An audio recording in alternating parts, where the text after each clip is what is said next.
Miigwech apiji and inimigwan bajayan wagosh indigu minawa migazi and dodem gazlaga squaji me kagandun jaba ojana eta niwi ojibwem we sanada windamunugu ge pichi g kandaman and inimigwan bajayan. I guess we'll use English a little bit tonight too, but I wanted to start with a brief shout out in Ojibwe just to say how grateful I am that you've all come to join us tonight and how heartened I am by your efforts. You know, this is kind of a tough time in our country and around the world for a lot of different reasons. I understand there was a social justice gathering just before this event here in Marshall. And I know a lot of people have been thinking about how can we do something that's effective or impactful to actually make this world a better place and to address these issues that, you know, when they are unaddressed, seem to fester and grow larger and also just sit like a great bear in the corner of the room. And they're always with us, even if we're not acknowledging or giving them voice. It is what we're going to talk about a little bit tonight. How can we come together, move towards a healthier society that equips our people for a better chance at a long, healthy, happy life? You know, small stuff. I was mentioning in my Ojibwe language introduction, my native name is Wagush. That means fox. I'm from the Eagle clan. So in the Ojibwe culture, there's a clan system where there's either a four-legged animal, a bird, or a fish, and it's doubles as a symbol for your family as well as a spiritual guide. So I've come from the Eagle clan, Leech Lake, which is about 4 hours plus drive north of here. So one of my sons, I have two of my kids are living in the Twin Cities metro. This one's working on a union construction crew and has to bring a passport to work. And white guys on the same crew do not. It's just one of the little things that's been ongoing for quite a while now. And of course, if you just turn on a TV or a radio or your smartphone, you can see everything else that's going on too. It's also weird that, you know, Minnesota's full of paradoxes in this kind of work. Like, obviously there's plenty of tension, but at the same time, seeing 50,000 people gather without hurting anybody to bring attention to things is pretty remarkable and heartening to see. Also, we're in a country that has over 10,000 books banned in American schools, including books like Charlotte's Web. And Minnesota passed legislation prohibiting the banning of books in schools. I think for starters, the systems can hurt or oppress, and they can also protect and liberate. And if we're honest about it, they do both all at the same time. It's not just good guys, bad guys. It's all the complexities of human beings and their stuff. I'll give you a little bit on me, but earlier today, if you were here for the first session, took a little more time to lay some of that out, and I'm gonna kind of push through this part a little bit faster, but it's worthy of note that nobody sees the world the way that it is. We all see the world the way that we are, and we are all a little bit different. So even though I show up fairly brown and braids or man bun and some beads, my father was not native. He was born in Vienna, Austria, spoke beautiful German. He was an Austrian Jewish immigrant and a survivor of the Nazi Holocaust. He had 300 family members who were killed, barely made it out of there, had all kinds of horrible stuff happen. Made it to America at age 14. By the time he was 17, he had signed up for the US Army. I think he wanted to go kill Nazis. World War II was still going. And they sent him to the Philippines instead. And eventually he made his way to Minnesota, met my mom, and here I am. My mom grew up in a little village called Bena on the Leech Lake Reservation. I shared a little bit more about her story earlier today, but although she grew up in really kind of eviscerating poverty, she ended up becoming the first female Native attorney in the state of Minnesota and eventually a judge. And it was pretty powerful for me to see her ascension in spite of no favors. And I remember just going to court with her as a kid, where she'd say, sit there, don't say anything. And I'd sit there and not say anything. I couldn't remember her court cases so well. But I remember that she was the only woman in court. I remember that she and her law partner, Paul Day, were the only natives in court. And I'd come walking out of there thinking, we can do stuff. It's why it matters who's in the room and who's representing and how. There's my crew. We have 9 kids, and some of them are married. We have grandkids. So we've got just about every color of the rainbow in the family there. And I'll start this conversation in what might sound like a little bit of a strange place. I think all humans from all groups, with maybe just an outlier or two, would have the same wish for their kids.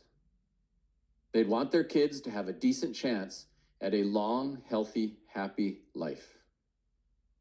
We may disagree about what we think they need for a long, healthy, happy life, but I do think that would be a shared wish. And I was looking, these are some pictures of Ojibwe folks who would be the world record holders for human longevity had their birth records been documented in a colonial system. Yeah, the official record holder, whoops, I gotta go ahead one, is this woman right here from France who made it to 122. What a ride. This guy in the middle, John Smith, he was born in the late 1700s and passed away in 1922. Lived in parts of 3 centuries. This guy over here, Noden Wind, was actually the Grand Marshal for the 4th of July parade in Bemidji, Minnesota in 1976 on the 200th anniversary of the country, and he had lived through more than the first half of America's history. That's pretty wild, you know? And this guy over here was supposed to have lived 128 years. Regardless of record keeping and official record holders, which is kind of a Western way of looking at things anyways, they had to know something. They had to know something about what it takes to live a long life. And granted, you know, luck might be part of the story, and eat right and exercise might be part of the story, but there's some other things too. And some books by some non-native people explore this concept in, you know, or the idea of longevity, health, and happiness in some really interesting ways too. The Good Life is the kind of famous study of human happiness, the Harvard study on human longevity and happiness, where instead of asking someone who's very aged, tell us how you got here and what happened in your life, we actually rewrite our story all the time and distort things all the time. So they checked in with people every single year and took all kinds of health data and interviews, and it gave you a very different arc for what happened in their lives. And they studied across generations. Now they've been going at it for such a long time. It's a very interesting study. This one, I really like this book. I just finished it fairly recently. Outliers is looking at how have humans achieved incredible things.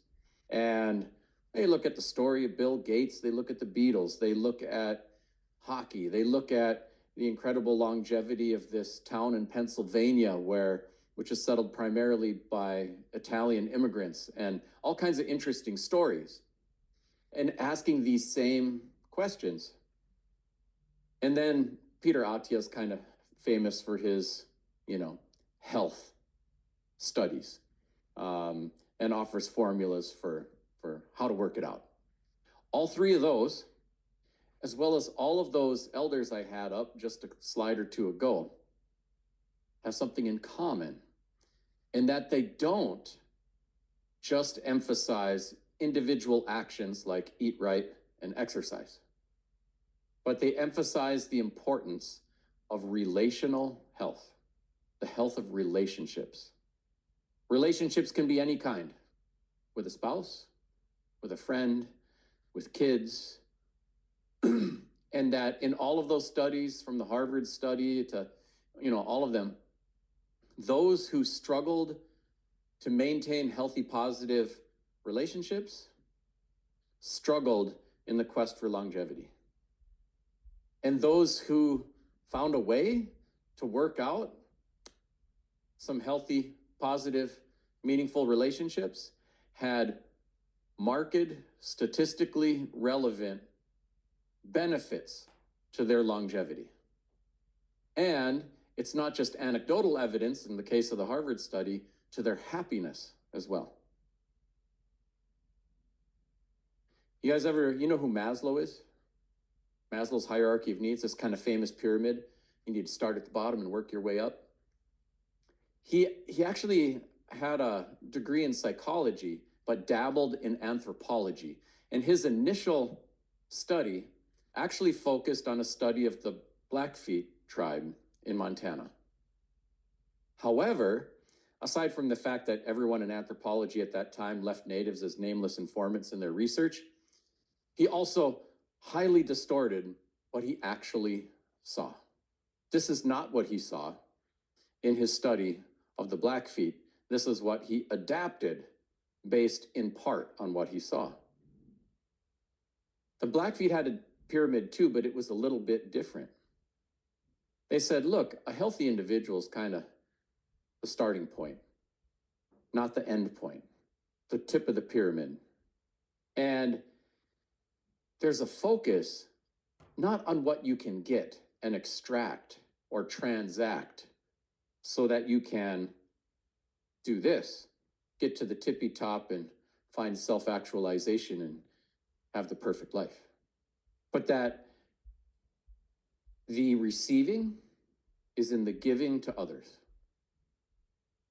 That the goal is a community actualization, how you can support and contribute to something bigger than yourself.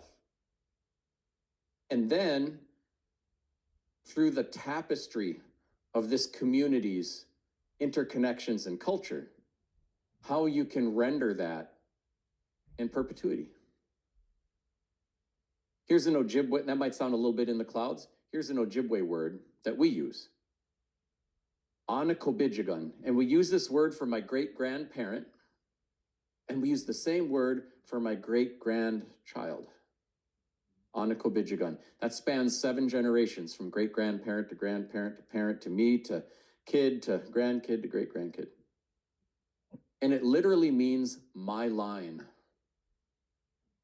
In Anakobijigun. Somebody hit the mute button. And if we think in terms of 7 generations, it gives you a very different way of looking at the world. So the way we look at it is that 7 generations ago, our people were having a tough time dealing with treaties and residential boarding schools and all kinds of horrible things. And they were thinking, what are we going to need 7 generations from now when nobody remembers our names? And they thought we would need some clean water, some land, our language, our culture, and each other. And I think 7 generations from now, in spite of all this tough history, we still have these things,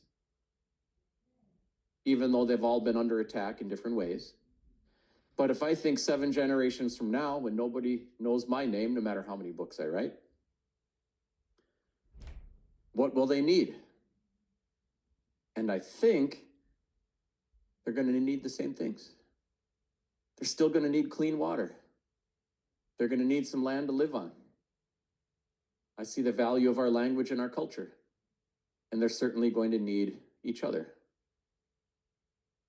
So if I bend myself towards those efforts and they get those things, all my strivings are worth it. It's not about me and mine or what I can extract or transact. It's not about my name or my individual accomplishment or perpetuity. It is about how I can contribute to something bigger than me and keep it going through the generations. So to hold those two little pyramids up to, oh boy, now we hit a button, up to one another. Sorry about that. Well, we will try one more way. Aha. Nope, we're back in the mix. I think we just bounced out of the screen. Yeah, so here on the left, you got the kind of Western view, and here you got the Blackfeet view. If you think about like way back to saber-toothed tigers and cave bears and stuff like that, human beings survive those things, not because we outcompeted the person in the next cave and acquired more resources than them. We survived those things because the person in the next cave loved us. And they would intervene if we were in danger. So we're hardwired to need and to desperately crave connection, belonging, and love. And the metaculture emphasizes individualism, materialism, competition. Not that those things never serve any kind of positive purpose, but they are often at odds with our most core needs as human beings. It's why even the wealthiest, most privileged, most insulated from any kind of, oppression or avarice often have all kinds of mental health struggles and substance abuse addictions. And some even take their own lives. And everyone wonders why. Because what's missing for some is the connection or the belonging or the love. And all the materialism and competition and individualism in the world cannot provide that. All right. So how do we get it? And I have found in my own life, as well as a lot of the things that I have studied in an Indigenous context in my own life, I find them in these kind of places. When we're doing ceremony, I feel very connected to others. When we practice our culture right here, we're just tapping a maple tree. We have a custom in our family that when a new baby's born, we take the placenta and afterbirth out of the hospital and home, and it gets buried by a maple tree. For us, the maple is the tree of life. And in the spring, when we open up our maple harvest, then I've got all my kids and grandkids, and we're out there, and we're harvesting and taking life from the tree of life, and they're making offerings at the tree of life, and all the placentas for all my kids and grandkids are buried in the same woods. And I feel so connected to my kids and my grandkids and to my parents and my grandparents. 7 generations back, 7 generations forward. It's one of the very heartening things in my life that my kids want this for their own kids and want to see this stuff keep going. And I feel connected to the woods. Boy, cutting down a tree sure feels different there. You walk a little differently when you feel connected to someone or something. And you can look at every war humans have waged on each other, and everyone's come up with some sort of new slur for their enemy to dehumanize them. So we can be disconnected, because you can only kill something if you're disconnected from it. And I find it in our language and so many other things. There are lots of ways to engineer, foster, and maintain healthy, positive connections and relationships. Of course, there was an attack on all those things. I'm not going to give you much on history lessons today, but that's Captain Richard Henry Pratt, the residential boarding schools. Our goal is to kill the Indian in order to save the man. Thought they were doing us a great big favor. Schools that kept cemeteries for kids. Imagine sending your kids to school and not getting a body back, or not having choice, or the kind of religion used for your kids' send-off. I think that was a pretty tough time.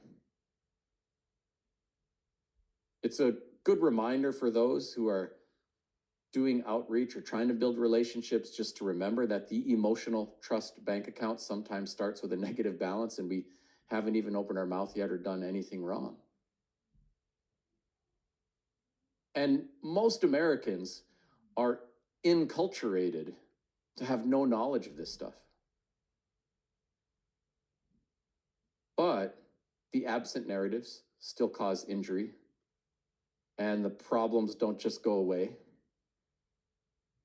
And so it's like the James Baldwin quote, not everything that is faced changes, but nothing changes until it is faced. And so we got to do the stuff. And saying it's one thing, and doing it's another, but there's plenty to do. Also, maybe when we get to questions, if you want me to take you a little deeper into it, you may have heard about historical trauma or epigenetics, or how an injury affects a person and their brain. And if you want me to go a little deeper into how that functions, it's been well proven now that if somebody experiences 5 adverse childhood experiences, it replumbs their brain to a kind of a hair trigger on their fight, flight, freeze response, and shows up in predictable ways. And with the epigenetics, that it doesn't even have to be yours stuff, it can be a grandparent's, and it still gets passed forward and affects us today.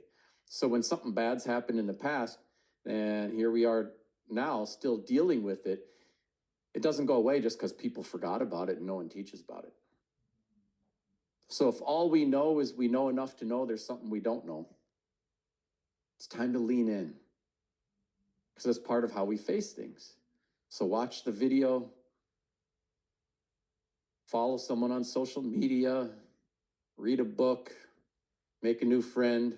All those sorts of things matter. It's all part of the work.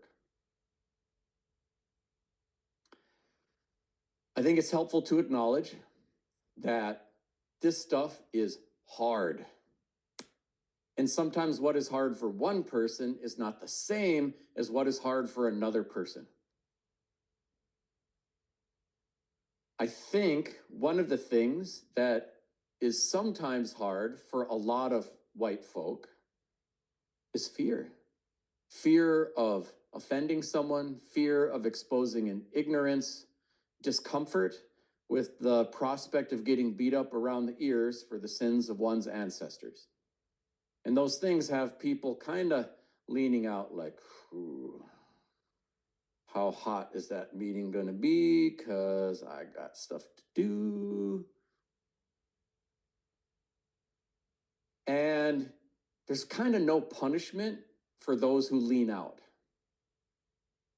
Nobody shows up and says, shame on you. Oh, maybe once in a while. But the challenge then, it's kind of like you've been skipping leg day for life. And now someone says, we want to talk about race or whatever.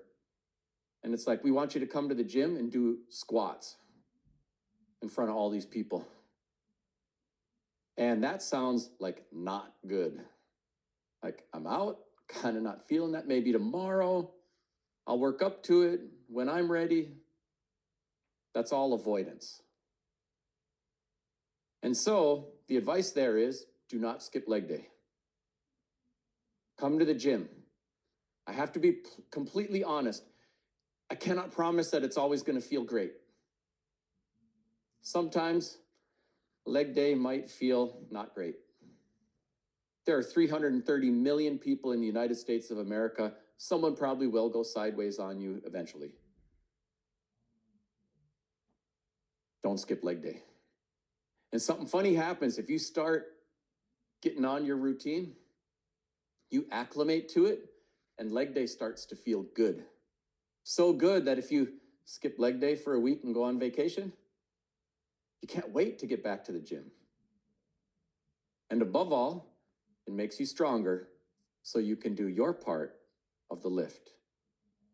And oh my God, we need you to do your part of the lift. For a lot of BIPOC folks, the challenges are different. It is frustration, anger, exhaustion. Like, do I really have to explain it again? Is it truly that hard to understand? Do I really have to wait patiently longer when I don't get to live as long? How much longer do I have to patiently wait while I don't get to live as long? And there, the advice is, explain it again. Don't skip leg day. You got to show up for your workout, and sometimes you got to spot other people. You shouldn't have to have the extra burden of doing your own workout and being a spotter, but we need you. And there are things that are going to be difficult for all of us. Also, while there is a righteousness to the indignation and the anger, we cannot chase everybody away from the table and then complain about eating alone. We got to clean up someone else's mess, a mess that never should have been made. That's not fair, but fair or not, the only way through this stuff is by building some bridges. We need everybody in the canoe, paddling together to cross these waters. And that will be hard for everybody, one way or another. So a few thoughts on like forgiving and healing and how we approach reconciliation. This stuff ain't easy. And it may be very unsatisfying for everyone to know that there's no such thing as like do the one Truth and Reconciliation Commission and come up with the action items and tie a nice neat bow around it, and then we're done. With so many things in life, this is a good secret for you young folks trying to figure stuff out too, is like happiness is not a destination. It's not like you're finally going to finish school, and then you're finally going to finish college, and then you're going to finally sort out a relationship, and then maybe have a couple kids, and like now we're happy. Man, you get married and you say happily ever after, and it does not mean happily ever after. It is just a promise to practice at happily ever after with your person. All you get is the work, the practice. But something funny does happen. If you practice, like in a marriage, two people communicating with intent and practice, you actually do become happier. That if you want to be healthy, you cannot go to the gym one time for your whole life and you got all the workouts in for your whole life and you're done. Everybody would have done that. No, you've got to keep working out and you got to keep eating right. And if you don't, sooner or later, it does catch up. But if you keep practicing, some days better than others, you do become healthier. You do become stronger. You do live longer. And it's like that with reconciliation too. You don't reconcile a relationship where there's been a rupture, somebody hurts or offends you or, betrays you or whatever. And you don't reconcile a nation with this many people, with all of these different histories bumping into and colliding with one another. You don't reconcile that stuff by a statement alone, although the statements matter. But in many ways, all the things, a Truth and Reconciliation Commission, an effort at reparations, the reading and rereading of a land acknowledgement are just opportunities to practice. Good job showing up to practice. Sometimes practice is clunky, but it does strengthen our musculature for doing more and deeper. So this is part of the secret to figuring stuff out. We don't get to heal by skipping healing. We don't get to reconcile by skipping reconciling. I can only promise you a lot of practice, but the practice is worth it. Oh yeah, just click on the screen and we should be back in business. There we go. So here's one story from Mille Lacs. I got called to this meeting and I don't know, do you all feel like you got a little sense of the geography of Minnesota and the different tribes? I don't want to assume too much. So I'm seeing some heads nod, maybe some a little bit less so, but here in the state of Minnesota, there are 11 federally recognized tribes. You're in Dakota country down here, and there are 4 Dakota communities here. And then there are 7 Ojibwe ones in central Minnesota, almost right in the middle of the state, just a little bit east. There's the Mille Lacs Band of Ojibwe, and they're one of the successful gaming tribes here in the state. They did something pretty remarkable. Shakopee, Mdewakanton Sioux community, is the most successful tribally operated casino in the entire country. Yeah, and the only one that might make a little more would be Seminole Tribe in Florida. But, and it's an outlier, not only because of how much money they make, but because they only have a few hundred tribal citizens too. And so it has a big impact on each individual citizen. But there are 10 million Native Americans. And about less than 1% are affected by a per capita payment from a casino. So that's some mythology to dispel out there. Even though living here and you're close to some of the Dakota communities, like, whoa. But Mille Lacs had a successful casino. They have 6,000 tribal members, not 300. So it's different there. But from the first casino, they saved 50 cents of every dollar. And now their endowment produces more money than their casino operations. They have a diversified business plan. They operate a number of hotels in the Twin Cities metro. They said, why are we sending our money to a non-native bank? They bought a bank. All kinds of things. They're thoughtful with their money. And I was brought to this meeting, and they'd been through a lot. In the early 1900s, the local sheriff came and burned down all the houses and wigwams and said, you're homeless, go to White Earth. This is in the 1900s. They weren't allowed to take land allotments there until 1926, landless in their own land. And by then, 2/3 of their population had moved to White Earth. They're under a lot of pressure. So it was kind of remarkable to see the transformations there. And I came to this meeting, it was maybe a couple years before the pandemic, and they said, we would like to reimagine our workforce development program. Instead of just training people on how to be a good gas station attendant and things like that, we would like to train people for the jobs of tomorrow. We need curriculum developers for our language program. We want people who know technology. We need videographers. We need all kinds of things. And we would also like to think about this in the context of our own language and culture, which is in for the fight of its life. At that time, they'd done a language survey and identified 25 living fluent first speakers of their language. A lot of them are right here in this picture, some of the Jedi Council.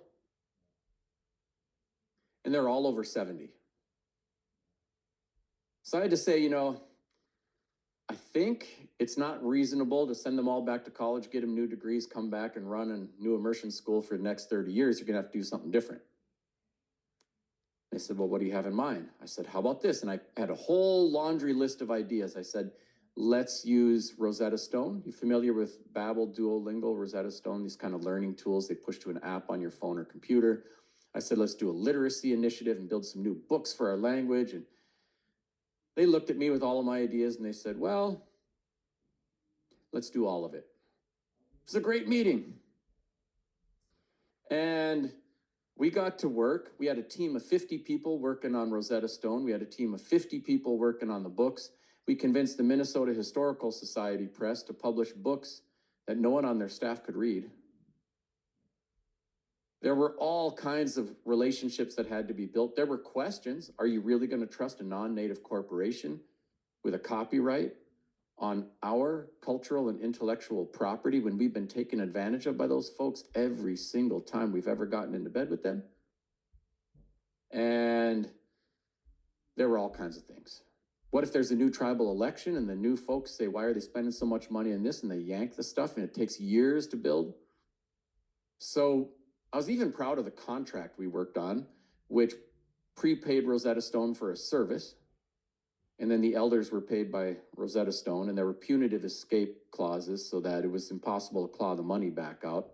The Mille Lacs Band retained copyright. They would collect all of the revenues. They could just give the stuff away for free to their band members and repurpose all of the content. And most of the people there wanted the recordings of their grandparents and things like that. And everything we anticipated did happen. Somebody did try to gut the funding for the program, but was not able to. People did ask for the recordings of their grandparents and got them. The product was free for their band members and a nominal fee for everyone else. And even with the nominal fee, the demand has been so high for that product that they will recuperate their entire investment over the life of the product, and it will have cost them nothing. We had to teach these elders how to work through the pandemic, which basically meant sending a grandchild and a computer to everybody's house and teaching them how to do Zoom. And it was ridiculous in all the ways you might imagine. I remember calling up Carol. She's one of the lols, little old ladies in the middle of the pile. And I said, hey, asin, gadano kime nongom. Oh, tagish wagosh ajan bisi kamba bisi kawaga na tage begamigo indija. I said, it's time for our work session. She goes, well, I already got my coat on. I'm going to the casino. I said, casino? There's a pandemic. You're supposed to stay home and be safe. Well, the language is more important. Let's work. So she takes her coat off and we start working. And we work for a few hours. And then she goes, well, I'm going to go to the casino now. My niece has been waiting in the car the whole time. That's kind of how they were, like, crazy dedicated. The pandemic itself was no joke. 6 of the 25 fluent speakers passed away. That was 20% of their fluent speakers. It made those debates about, I don't want to wear a mask, I'm okay if I get COVID, seem so small-hearted. That's not to protect you, whether you want or care about getting COVID. That's to protect these elders so that if you bump into them, you're not going to get them killed. These are just some pictures from some of the work sessions. And maybe I should, back here, kind of at the edge of the stack with the buzz cut, that's Joe Naquinabe. He's one of the ceremonial drum chiefs. He lost a brother and a sister during the pandemic. And it wasn't until, like, we're really, thoroughly out of the pandemic and it was safe to assemble people and celebrate some of the things we had been working on, these new books and the Rosetta Stone and stuff like that. And we asked him to speak, and he kind of floored me. He said, we've been through a lot. We've been through a lot the past few years, and we've been through a lot the past few 100 years. But I have to say, seeing all of these young people coming around, seeing what we've been able to build, knowing that our elders will be teaching people our language for hundreds of years to come, I have to say that this has been the happiest time of my life. So when we find ways, not just to build a product with lasting value, but to forge genuine connection, to think in terms of several generations down the road, to think about how we contribute something to something bigger and greater than ourselves, not just what I get for me and how much did I get paid by this product or whatever. Something big happens. By the way, the Mille Lacs Band can then say, we are a sovereign Native nation. We hire lots of people to work here, Native and non-Native people alike. We expect all of them to demonstrate this level of competency in our tribal language. Here's the tool to do it. The assessments are built right in. You have 1 year from date of hire. Welcome to our sovereign nation. And so language is not just about another pretty bird in the forest. It's about community health and connection and sovereignty and so many things. I go to Mille Lacs and I've been all over the place, but all of the Ojibwe communities quite a bit. And they also have a really vibrant ceremonial drum culture. So on a Saturday night, they have 11 drums in their communities, and each is serviced at least twice a year. Some drums actually get serviced more than that. And for a huge percentage of the weekends, that drum hall is full of hundreds of people, from elders to babies and everything in between, eating increasingly healthy food, up and moving to the music, in conversation and community with one another, and it is genuinely healthy. It is genuinely healthy. So those stories you hear about the poverty and the despair and the drama and the trauma, it doesn't mean that we have not ever had those problems. It doesn't mean that some of those problems are not real, but it is not the only thing that is going on. Yeah, so there we are working. And by the way, here's Brenda Moose is one of the fluent speaking elders. There's Lee Staples, he's a spiritual leader. Here's Hannah Ori, she's a student. Now she's actually a professor at Lakudere Ojibwe University. There's a white linguist right here named John Nichols. His face got cut off in the picture. But those guys can contribute without controlling. And there's lots of ways to get all kinds of people working together on these things. Some pictures of the books. Elfrida opening up her package, realizing she is a published author. She's crying happy tears.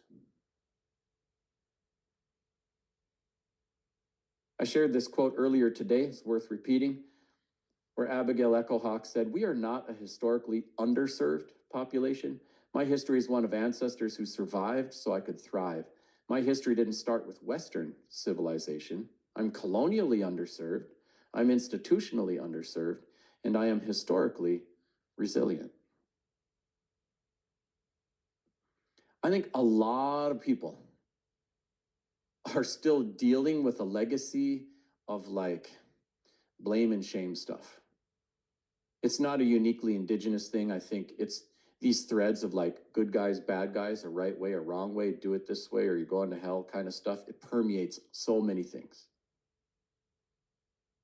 And so everyone's ashamed and fearful to say something different or admit that they don't know. Makes it harder to learn, and harder to lean in. And I think for a lot of Native people, if they didn't grow up with their language and culture handed on a silver platter, then it's also hard to say, could you teach me that? Could you help me connect to that? It takes a certain amount of humility to be a student. And so here's an Ojibwe cultural frame that it's not so much the case that we have souls. It's we are souls. We have bodies for a little while. We're not humans looking for a spiritual experience. We are spirits. We are having a temporary human experience. That you are the one your ancestors were praying for and waiting for through the generations. You've been given a unique set of gifts, and you yourself are a gift to the world. When we start there, it is so much easier to get started. It helps me if I think of everyone who's making me mad as a soul, temporarily inhabiting a body. Who am I to judge? It doesn't mean that I don't have boundaries or accept all kinds of negative treatments and behaviors, but to see the humanity of everyone. Everyone. That is hard to do, especially when someone is injuring you. Hurt people hurt people. Who's putting out the pain right now? You know, I'm the first generation in my family that did not serve in the armed forces. I watched my uncles, my father, my grandfather, like all these people win their wars and be deeply traumatized in the process. Sometimes when you win, you can still lose something. And those injuries affect people in so many different ways. America has won most of its wars, not all, and often visits terrible injury on other people and our own in that process. So, you know, like everybody needs healing. Everybody needs healing. Everybody's human. Empathy should not be a zero-sum game. Like if I empathize with boys trying to become men, that doesn't mean that I'm ignoring sexism and patriarchy and how it's hurt women. We should want everyone to be healthy. We are all healthier when we look out for everybody. That white folk need to be held too, and loved and healed too. Honestly, a lot. Like white folk are really hard on each other before they took it to everybody else, right? And who dominates the ranks of serial killers and school shooters and so many other things? Everybody needs healing. And that doesn't mean just because someone needs healing that they are less than. On the contrary, it's because we are all souls who have bodies, spirits having a temporary human experience. We all deserve a chance at health and longevity. And by the way, like, I don't mean this in any mean or confrontational way. I am coming for everything my ancestors were denied. That should not scare anybody or freak anybody out. By that, I mean I'm coming for my longevity. And if I get my longevity, that doesn't diminish anyone else's longevity. I'm coming for my humanity. And if I get it, guess what? It does not diminish anyone else's humanity. It enhances everyone else's humanity. I'm coming for my prosperity. And if I get it, it will not diminish anyone else's prosperity. We grow the pie for everyone else. We don't steal the pie from the neighbor.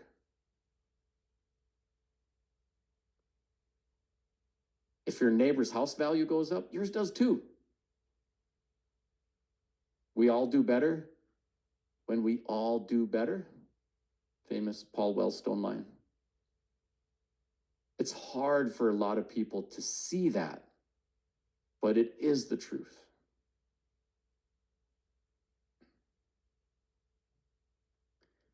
There's more to say about the healing enterprise, but pretty much everyone who has been navigating addiction of any kind, be it a behavioral addiction or a substance abuse addiction or whatever, has some connection to a trauma experience, either in their own lived life or that of a parent or grandparent. Someone who's experienced a trauma desperately seeks safety. And safety is not the absence of threat, it is the presence of connection. If somebody's dealing with an alcohol addiction, they can heal to the point where they can walk into a bar and order a burger without falling off the wagon. If they have a healthy connection, could be to their higher power, could be, even embodied in their own body, could be to the person walking in there with them, could be to the person serving them the burger, could be to their spouse back at home, any number of things. But when we practice at the healthy connections, it mitigates the pull of these unhealthy things. It is actually going to be our successes at fostering healing that will mitigate the drug epidemic. way more than our ability to blow up a few fishermen in Venezuela.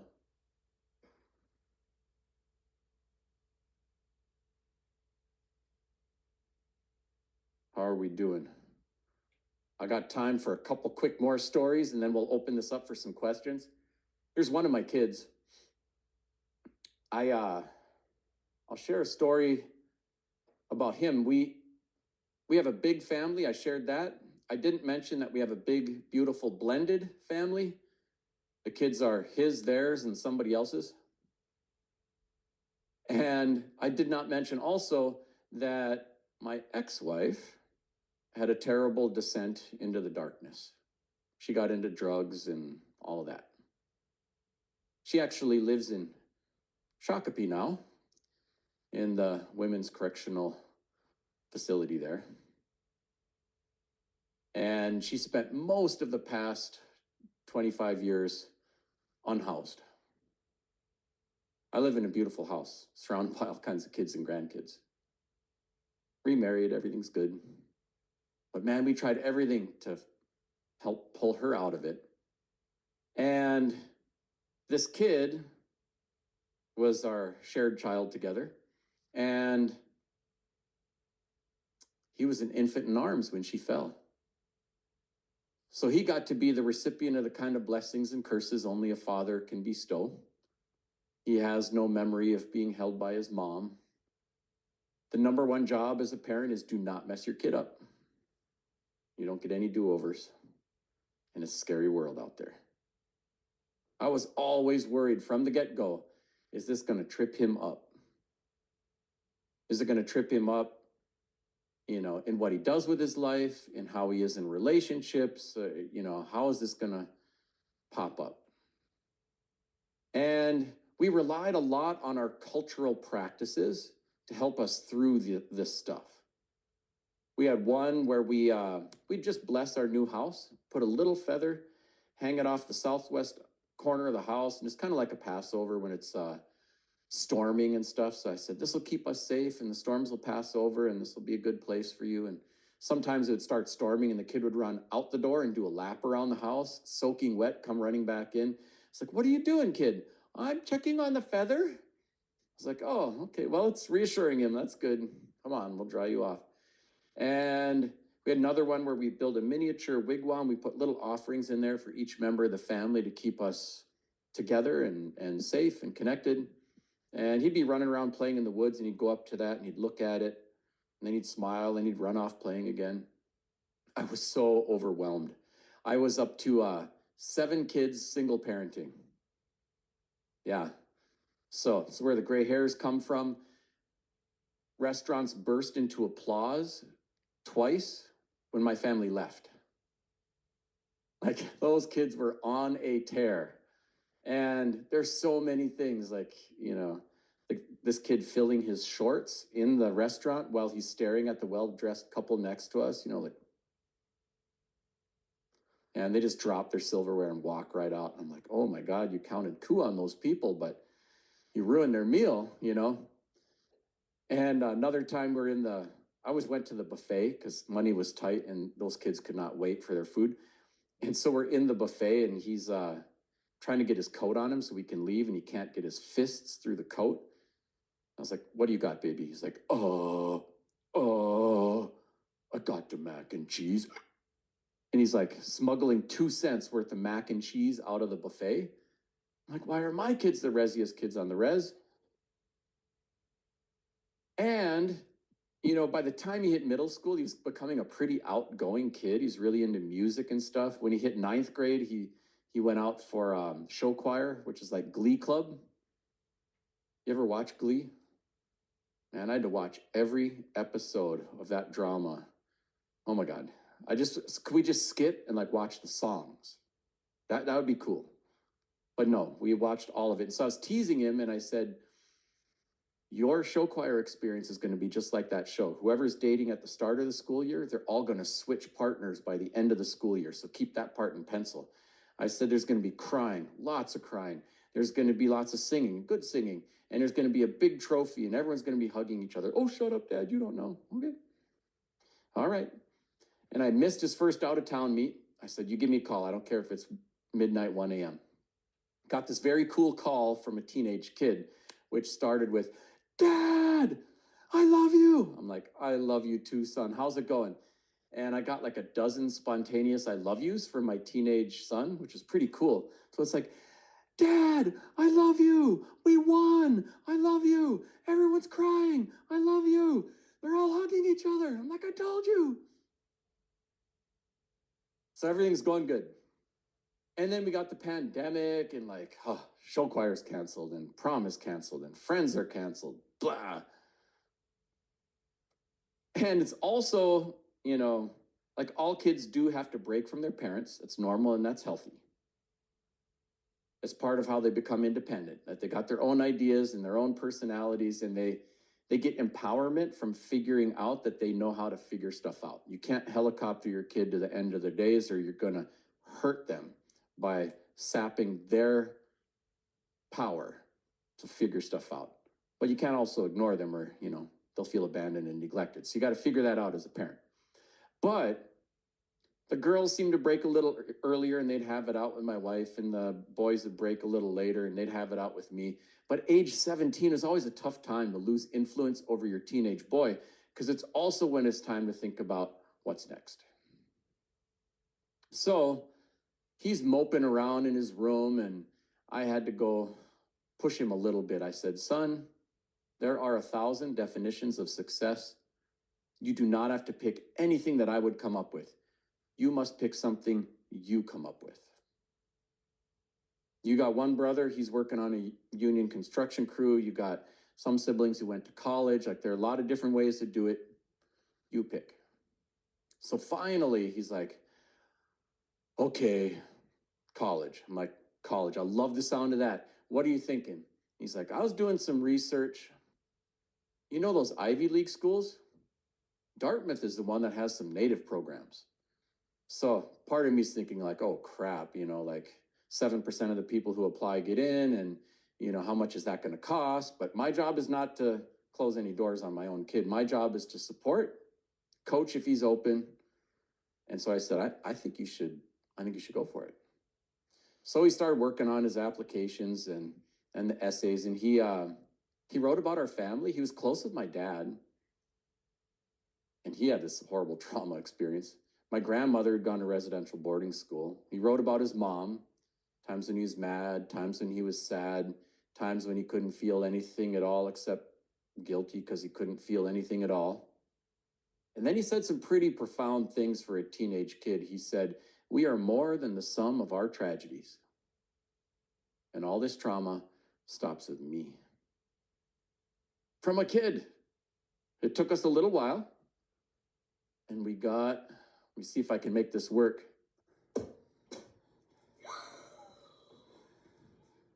Let's go!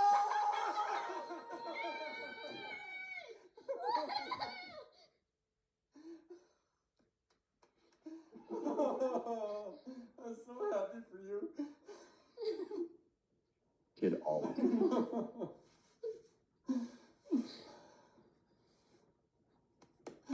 Oh, my boy.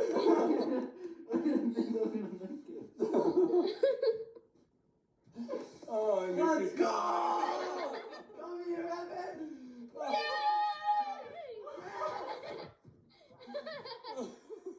Out into the snow.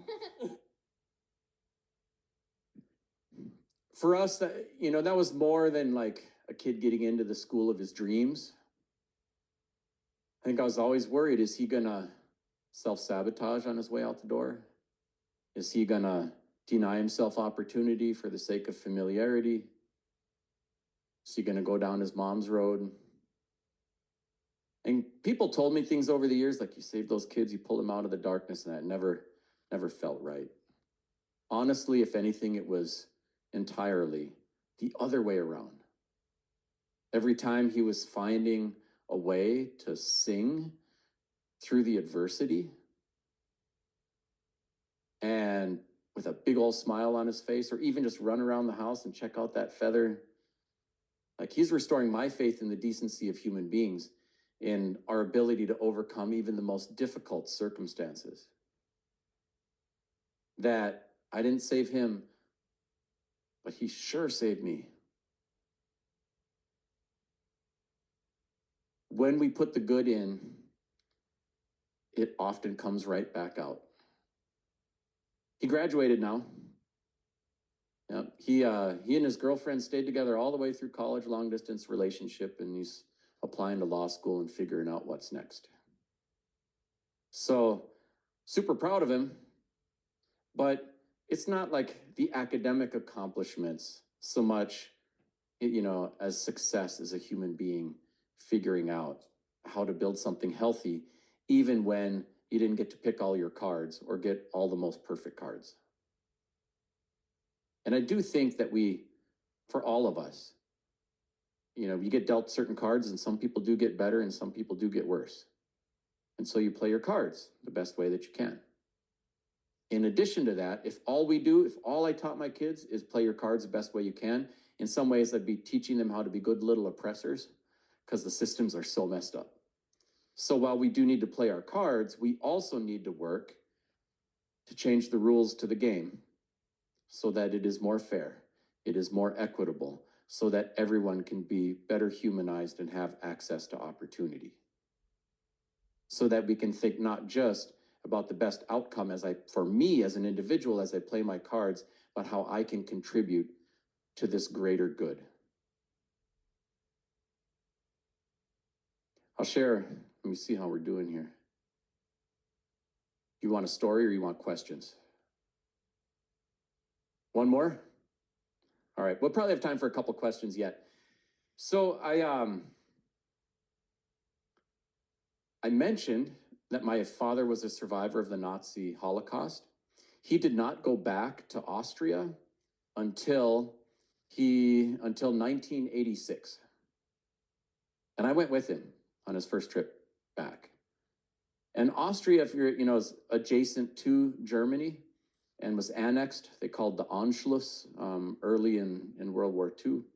And they didn't quite get bombed to smithereens the way that Germany had been. So when we went back, all this stuff was still there.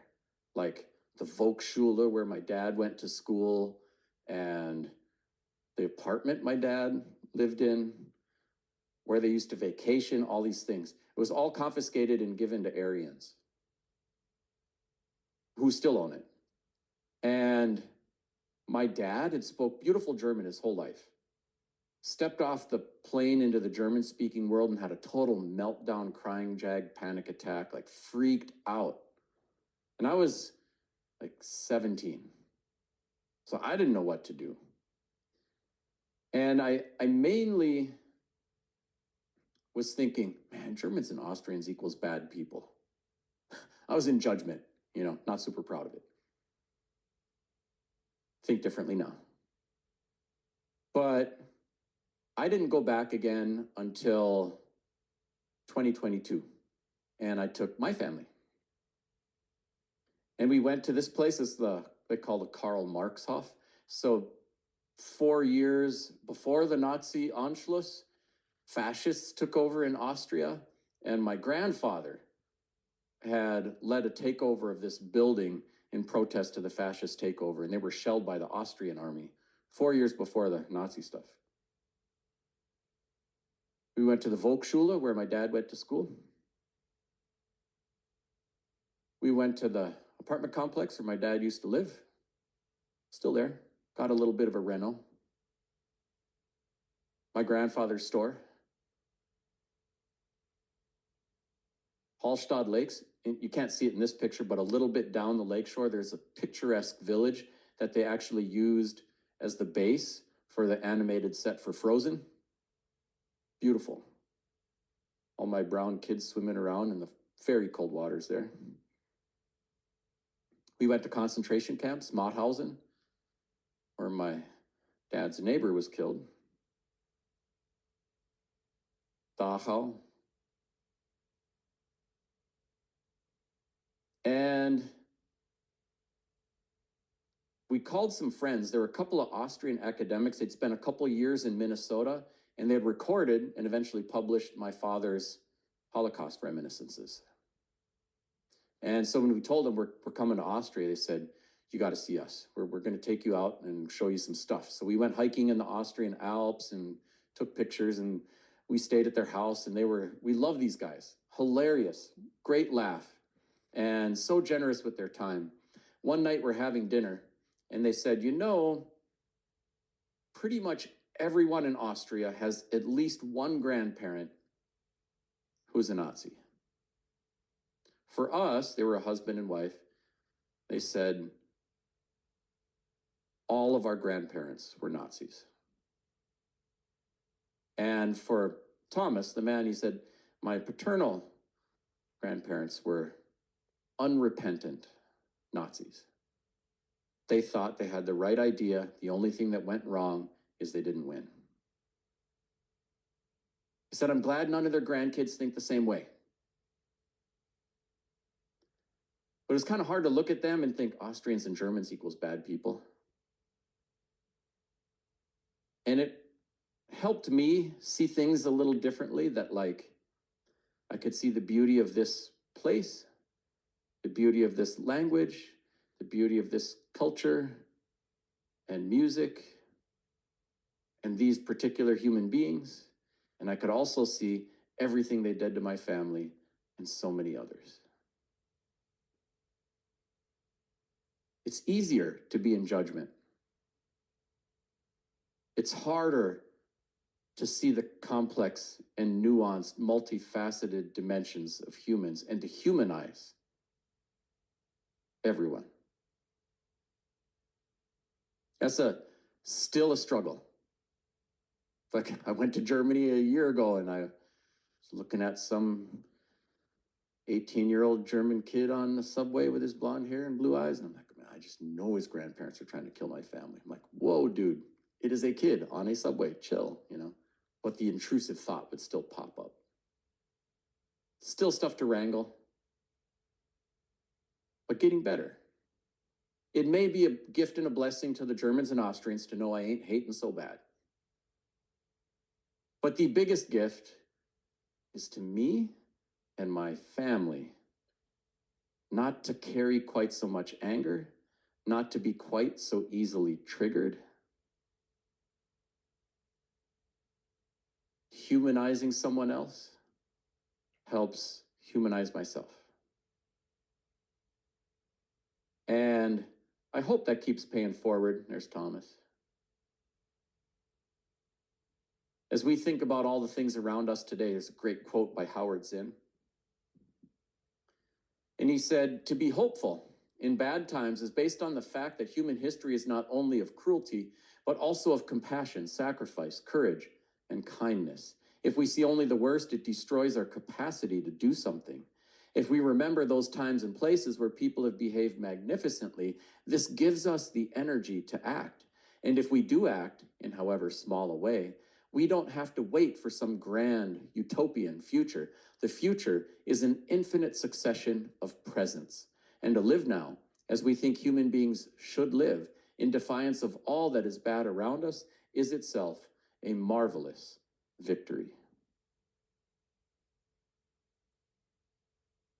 Lila Watson had a good one. She's an Australian Indigenous equity educator, and she said, if you come to help me, you're wasting your time. But if you have come because your liberation is tied up with mine, then let us work together. And we do all need liberation from all the isms because they dehumanize everyone, even if some people are primary economic beneficiaries or other types of beneficiaries from some oppressive system. It hurts us all. Also, I think it's helpful to remember to be open, not just to changing someone else's opinion, but to our own transformation. That the meeting of two personalities is like the contact of two chemical substances. If there is any reaction, both are transformed. There we are out in Sugar Bush. One of the grandkids. My mom had a good line. People would always ask her, how'd you do that straight out of Bina? With everything, her law degree and her kids are all doing fine and stuff. And she'd say, I have no idea. But I believe in education, and not just from books. I made sure my kids got to know who they are and went harvesting wild rice and harvesting maple sap and went to their ceremonies, and makes all the difference in the world because nothing can stop a Native person who knows who they are. I've sometimes heard people in our community talk about like we live in two worlds. It's okay to be good at both worlds, but it's kind of an invitation to like always be code switching. But we don't always expect like white folk when they come to a Native space to be code switching. And I'll just offer something a little different, that we don't live in two worlds. It's one world. We don't have to code switch to make it out there. We don't have to maintain a dual consciousness. People from other cultures don't have to sacrifice theirs to enter our world, and Natives don't have to sacrifice their cultures to navigate the modern world. We can be exactly who we are, exactly who the Creator wanted us to be, and thrive. There's our family property. I feel like Shrek. That's my swamp. When my parents were getting started, my folks had acquired this property really for very little money. And the land didn't look like that. It looked a little more like Marshall, Minnesota. It's my dad on a tractor with my brother, and they're planting trees. And they planted all of the trees in that picture. And it completely transformed the whole landscape and the ecosystem. Just a couple of people with a child labor force. And what a change. I think a lot of us look around at the big problems in the world, be it climate change, race relations, politics in America, like you name it. And it's easy to go, man, not much I can do about that. This place is so messed up. And I'll just try to be a decent human, and I'll tell my kids to be decent humans. And we hope someday that will be enough. But all that's necessary for evil to triumph is good people to do nothing or too little. But it is not like we need to take this mountain of problems humans have been making for thousands of years and move it right now. It's more like we need to keep planting the seeds, and it can change everything. So that's the work. It's easy to feel like a lone tree out there battered on the top of the hill. But we're not alone. Thank you so much for coming out tonight. Miigwech. And we've got 7 minutes for a couple of quick questions. We also have free food. We have lemonade. We'll be sticking around to sign books if anyone wants them. There's cards there if anyone wants connections to tools, resources, and other stuff. All right, we can take a couple.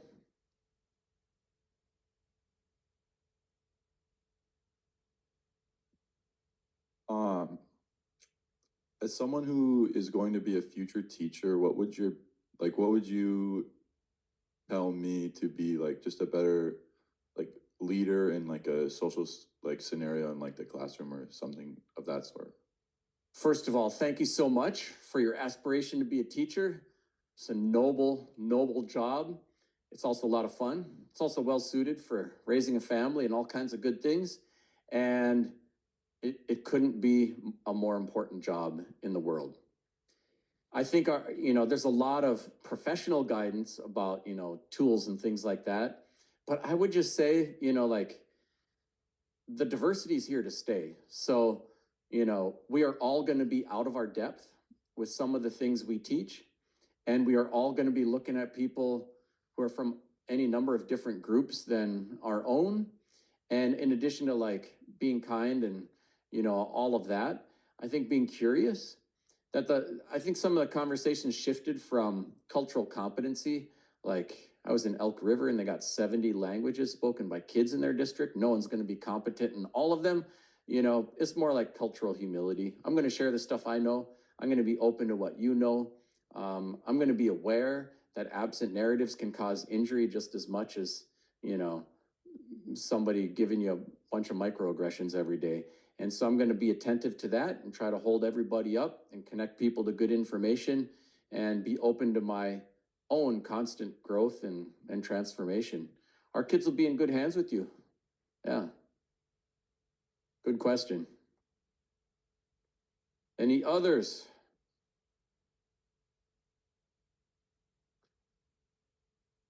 I think we're going to have one online. I'm just waiting to see if they put it in They're bubbling up. Or are you coming up to the mic? Yeah, go right ahead. We got one here. Just flick it up and see what happens.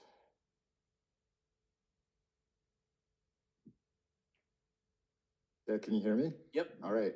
I just want to say I'm a huge fan of your book. Everything you were afraid to ask about Indians.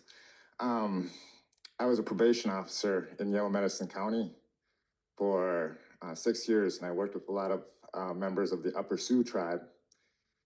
And I decided to go back to get my master's degree through Bemidji State. And I took a cultural class there. I think it was with Dr. Pezic. And that's where I read your book. And I'm now a teacher. And one of the biggest lessons I guess I learned was just the idea that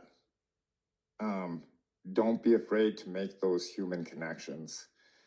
You know, after I read your book, a lot of times I'd be at the Upper Sioux community, and I started to ask questions about their history and their family, and I started to learn a lot of different things about their generational trauma, but also things like sweat lodges, and I learned about two-spirited people, and I learned about jingle dresses that I brought up even later on when I was teaching with students. And just to make those human connections just made me a stronger person, and it helped. It helped with the idea that, especially when working with people with generational trauma, instead of just saying, hey, you need to go to treatment, I started saying, hey, let's go to therapy. And I noticed such a big difference when we started to look at, let's address the trauma and not so much the drug or alcohol use. So I just wanted to say that big fan of you, and I borrowed your book out to several people, which is probably a bummer because you probably got money for selling the book. But it's one of those things where, like, I can't tell you how many times I borrowed your book out. In fact, I don't know who has it right now, so I'm going to buy another copy. But it's just so nice because it's something that, like, so many people in our community, we are missing some of that link, between our different cultures. And so I'm like, hey, check this book out, and you can understand some of the stuff that we're too afraid to ask. Thank you so much for sharing that. Yeah, and for your work. Yeah, thank you. We do have a question online. Yeah. So this is from, I believe it's Rachel. It's a little bit of a longer question. She says, I am studying to be a social worker and am currently a community health worker in healthcare. Is there anything I can know to be more culturally sensitive in healthcare interactions to ensure I am respecting my patients' practices yet providing important health education? Or recommendations that will help inspire healthy changes that don't require cultural changes for our patients? I hope this question makes sense. I can rephrase if not clear. Do you want to start with that? Yeah, we can start with that. Yeah, it's a great question. There are so many things that I would point to build up and be aware of. I do think that, a good understanding of what we've briefly mentioned about epigenetics and the intergenerational transmission of, trauma imprints and things like that is going to be helpful for all the humans we work with. I think understanding some of the specific sensitivities in the Native community can be helpful. So a couple tools that might be useful. There's a great podcast series called This Land. Rebecca Nagel is now an author and has, a lot of really great work out there. She's got the second season of that is all about Indian Child Welfare Act, and there are a lot of topics that will pop up for folks who are working in social work. And you can just pop it in during your commute and you get caught up pretty quick. And that one was pretty good. There's a lot of good stuff on YouTube and so forth too, if you want a quick clinic on some of those topics. I really like the work of Gabor Mate on the trauma stuff. And I think it's worth noting, too, that, you know, it's not just the bad stuff that gets passed forward, the good stuff gets passed forward too. And we are not just the inheritors of all these bad things, and it just keeps snowballing and growing like, you know, mercury in a fish, and then it takes you down. It's like, you know, it does abate over a period of generations to some degree, and direct interventions do mitigate the negative impacts of that stuff. And we are also the inheritors of all of the tools and skills of people who figured out how to get food when it's really cold out there and cooperate and get along. And, you know, so I think it's important to keep that in context in mind too. Her follow-up question: are there organizations located in the Twin Cities for Native Americans that you would recommend to refer our patients to if they are looking for support with our current ICE presence? I've spoken with a couple of patients who are trying to get their tribal IDs but are terrified to leave their homes. Would love to know a good resource to refer them to. Yeah, so there are a number of things I can point people to. Many of the tribes, not all, but many of the tribes have Twin Cities urban offices, and they have workers who will work with someone in a circumstance like that to get their tribal ID made. They'll probably run it right to you wherever you're at. That's only one of the issues that is out there for folks. There are a lot of cultural programs in the Twin Cities. And it's, you know, some are happening in places like, you know, the American Indian Center on Franklin and stuff like that, but there are others too. I know Red Lake has a pretty robust cultural program. Fred DeJarle is one of the workers there, and they still, even through all of this stuff that's been going on the past, you know, weeks, have regular sweat lodge ceremonies and community gatherings, you know, that are not just about the social activism response, although a lot of people are mobilized around that too. And so for those who are looking for sanctuary, healing, and connection opportunities, there are a number of things we can point folks to. Yeah, it is a tough and stressful time. And also, like, you know, I don't know, there are a lot of people who are being very brave. Like, you know, we know what happens when all the cameras are on and everybody's watching, so we can only imagine what's happening when the cameras are off and nobody's watching. And so the documenting and stuff like that, I do think, is mitigating some of the harm that might be perpetrated otherwise. There are a lot of brave people who are engaging with that. But this is not like a sprint. It is a marathon. And I think it's good to tend to self-care. And if people need a respite in any number of which ways, there is no shame in staying home and taking a hot bath and resting and doing Netflix, or coming to hang out. You could come to hang out with me in Bemidji. And I can't promise you that ICE isn't in Bemidji either, but, you know, we should look out for each other. And there are a lot of ways that folks are doing that, both in a social fabric and within programs and institutions.